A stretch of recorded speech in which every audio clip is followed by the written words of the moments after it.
next question from the lady side. Good evening, everybody. My name is Amuta. I'm working in Indian Embassy. So I have a lot of questions, but for time being, I'm saying little bit questions. So in Islam, why there is no caste system? Yes, sister. Okay, my second question is Sister, ask the first question. After I reply, then you can ask the second question. Okay, fine. Give me the answer. Sister asked the question, why in Islam there's no caste system? Because in Islam we believe that all the human beings are equal, unlike in Hinduism. Quran says in Surah Hujurat, chapter 49, verse number 13, Ya ayyuhan nasu inna khalaqnakum min zakarin wa unsa wa ja'alnakum shu'uban wa qaba'ila lita'arafu inna akramakum indallahi atqakum inna Allaha alimun khabir. O humankind, we have created you from a single pair of male and female and have divided you into nations and tribes so that you shall recognize each other, not you shall despise each other. And the most honored in the sight of Allah subhanahu wa ta'ala is the person who has taqwa.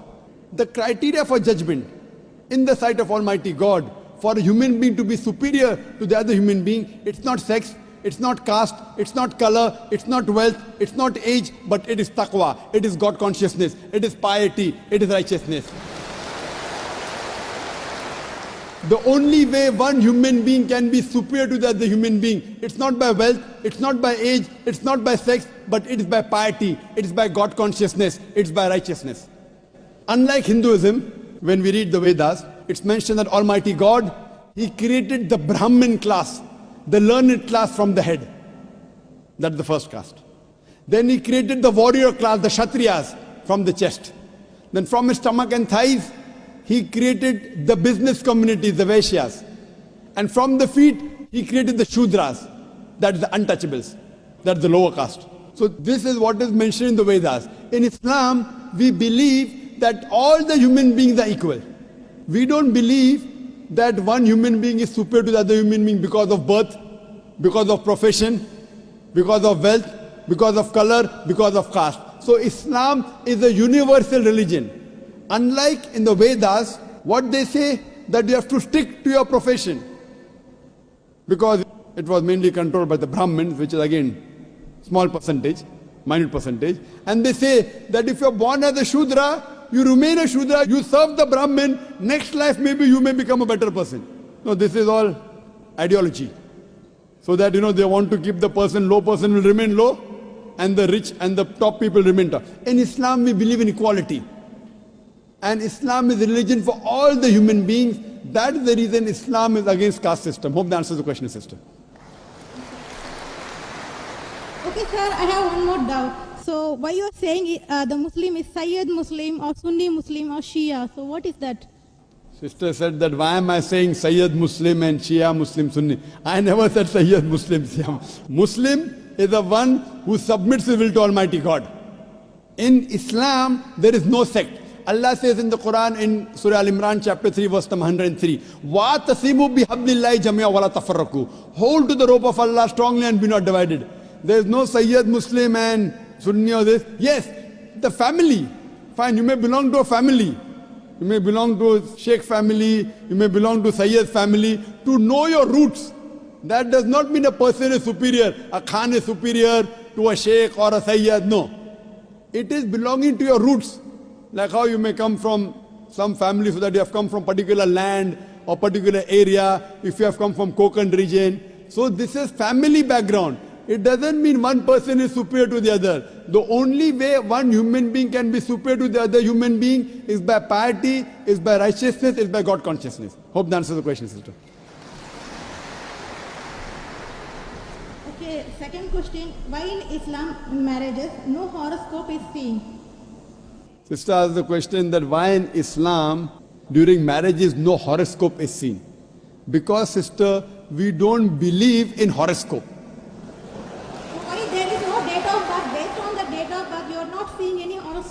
Yes, sister, I'll come to it. I will tell you what Hinduism says, because I studied Hinduism. In Hinduism, they believe in horoscope. Kundali. You know Kundali? Yeah, I know. It's called Kundali. Yes, you know, sister. When Kundali, you tell your date of birth, then they say that this sun was there, and this Shagun, and this Grahan came. This is a science. But this science is not established science. It's a hypothesis. It says that if you are born on this date, then this Grahan comes and this planet goes there and this. It is a science, but it's not an established science. It's not hard science like what we read in our college, biology, physiology, embryology. It is what they believe, it's an assumption. And then they talk about future. Everything what they mention in the Kundali does not come out to be true. We in Islam are against fortune telling. Quran says in Surah Ma'idah chapter number 5 verse number 90, Ya alladhina amanu innamal khamru wal maisuru. Oh, you believe, most certainly intoxicant and gambling, wal anzabu wal aslamu, dedication of stones, divination of arrows, rishtum min amali shaitan. These are Satan's handiwork. Fashtanibu lalakum tuflihun. Abstain from this handiwork that you may prosper. Quran says this fortune telling, divination of arrows, they are Satan's handiwork. Abstain from it that you may prosper. So in Islam, we do not believe in this. Many a time, you go in a machine, you put your date of birth, then it comes out there. Something good is going to happen to you in the next 1 week.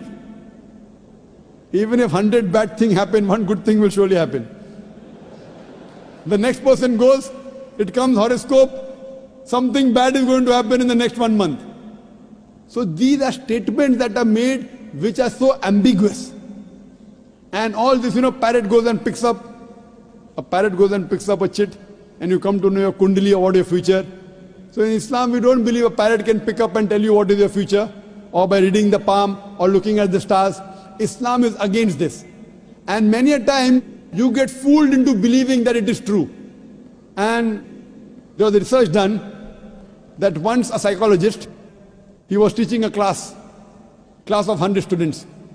And after 1 week, he said, now I have understood your background, everything.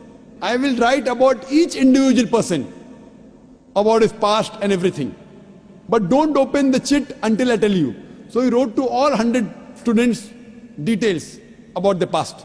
Then he said, okay, now open the chits and give me gradation. How much am I accurate? Believe me, more than 95% of the students said the professor was more than 90% correct. The secret was the professor wrote the same thing for everyone. These are such ambiguous statements. What we have to realize is that Islam is against fortune telling, against knowing about the future. That's the reason there's no kundli required. If the kundli was there, yet we find that so many marriages are being broken in Hinduism. Why? What we believe that we have to choose our life partner. And our beloved Prophet Muhammad Sallallahu Alaihi Wasallam said, it's mentioned in Sahih Hadith, that whenever you choose your life partner, you look for 4 things. Beauty, wealth, nobility, and virtue. The best is virtue. The best to choose from a life partner is a virtuous life partner, not kundali. Whether born in October, September doesn't make a difference. The virtue should match. That is the reason a woman in Islam, sister, is called as a muhsana. Muhsana in Arabic means a fortress against the devil. In other religions, including Hinduism, the woman is referred as an instrument of a devil. In Quran, the woman is referred as a muhsana. In Arabic, it means a fortress against the devil. So if you marry a virtuous woman, inshallah, she will prevent the husband from going in the wrong track. Hope that answers the question, sister. Okay, thank you. Shall I ask the third question? Sister, let's give a chance. When the chance comes to you, you can answer. Okay, thank No problem. So you can stand there. We'll ask the other non-Muslims. We'll allow them to give a question. If any other non-Muslims come, give them a chance, then you can ask sisters, so that we give everyone equal opportunity. Yes, sir. I just want to take Shahada.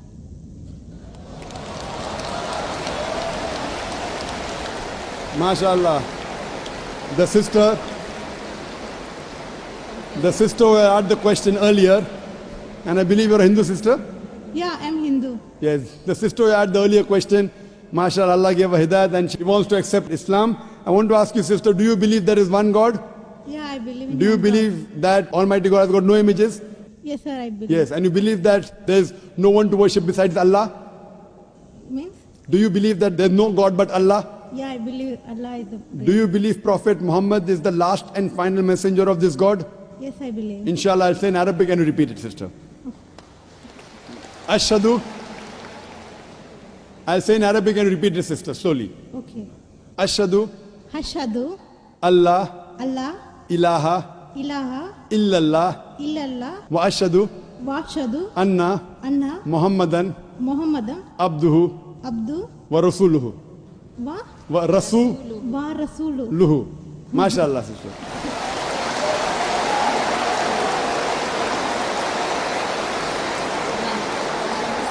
Sister, I'll just say the translation. I'll just mention the translation, sister. You just repeated the translation, which will be much more easier. I bear witness. I bear witness I bear witness that that there is no God there is no God but Allah, but Allah, and Prophet Muhammad and Prophet Muhammad is is the messenger the messenger and servant of Almighty God. and Servant of Almighty God. servant of Almighty God. MashaAllah, sister. You are a Muslim. May Allah subhanahu reward you. And may Allah grant you Jannah. And sister, as I mentioned earlier, if you have any question, any queries, please don't feel shy. You can contact the local organizations here. If you have any questions, you can even send an email to our organization, islam@irf.net. We have a ladies wing which takes care of any questions, any queries, any problems you have. And sister, see to it that as you keep on learning whatever about Islam, slowly and steadily. Main thing is Iman, believing. The practice keeps on coming slowly and steadily. Whatever you learn, you can ask questions, you can keep on following, and slowly, inshallah, you can keep on following all the trends of Islam. Thank you very much, sister. Sir, is there any organization which can teach me how to pray, how to do all the things? I'm sure there is an organization, Darul Bir. The organization I know in Dubai, Darul Bir. I'm sure there are lady organizations, and I think there's Sister Yasmin, who is the wife of my friend Brother Najmuddin. Surely Sister Yasmin will be somewhere in the ladies wing. They have a ladies organization. You can contact the volunteer, and inshallah they'll help you out in teaching you how to pray, how to offer salah, and the other aspects of Islam. Thank you, sister.